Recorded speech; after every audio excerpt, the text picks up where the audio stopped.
ang panalangin itinuro ng Panginoong Hesus.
Hinihiling namin kami adya sa lahat ng masama, pagkalooban ng kapayapaan araw-araw, iligtas sa kasalanan at ilayo sa lahat ng kapahamakan, samantalang aming pinananabikan ang dakilang araw ng pagpapahayag ng tagapagligtas namin si Jesucristo.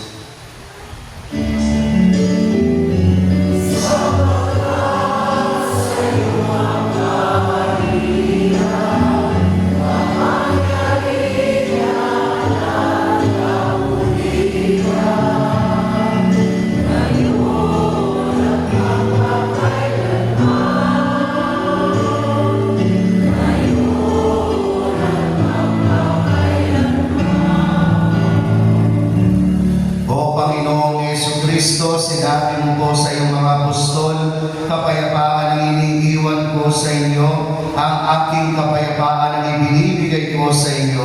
Tunghayan mo po ang aming pananampalataya at huwag ang aming pagkakasala.